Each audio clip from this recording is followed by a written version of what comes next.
Good evening नमस्कार। दार्जिलिङमा जाम बेसी छ है, त्यसले गर्दाखेरि हामी ड्राइभरहरूले पनि अन्डरस्ट्यान्डिङ गर्नु अति नै जरुरी छ है।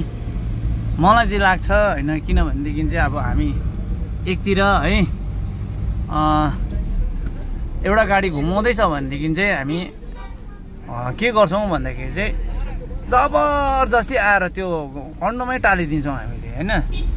अन्त त्यसले गर्दाखेरि चाहिँ हामी कन्डोमै टालेपछि त्यो गाडी घुम्नु पाउँदैन। हुनु त त्यो गाडी घुमाउनुले गर्दाखेरि चाहिँ जाम भएको।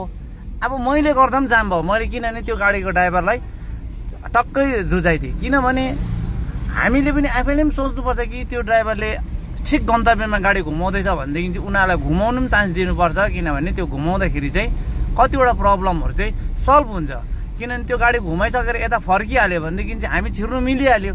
तर हाम्रो चाहिँ किनभने एउटा अन्डरस्ट्यान्डिङ पनि नभएर चाहिँ हाम्रो यहाँनिर चाहिँ अहिले प्रब्लम भएको चाहिँ मैले धेरै देखेँ होइन। किनभने सर्रै आयो झ्याप्पै रोकिदिन्छ, अब त्यो घुमाउनै सक्दैन त्यो गाडी। अन्त त्यसले गर्दा जाम भयो।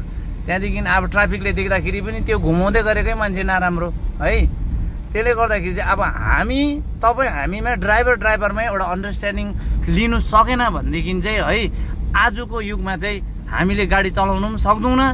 र त्यो ड्राइभरै हो, म पनि ड्राइभरै हो, तर उसले केस खाँदाखेरि मलाई पनि नमिठो लाग्छ।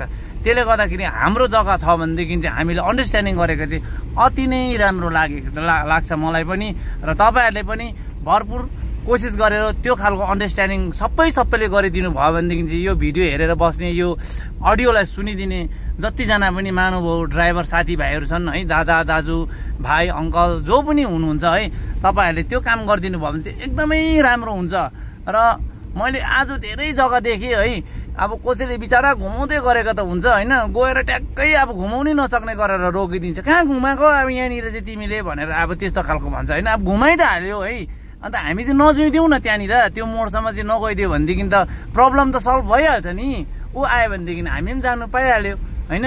यो कुरोहरू चाहिँ तपाईँहरूले पनि एउटा मध्यनजर राखेर है काम गरिदियो भनेदेखि चाहिँ दार्जिलिङमा त्यति जाम चाहिँ हुँदैन जस्तो मलाई महसुस लागेको छ। Thank you.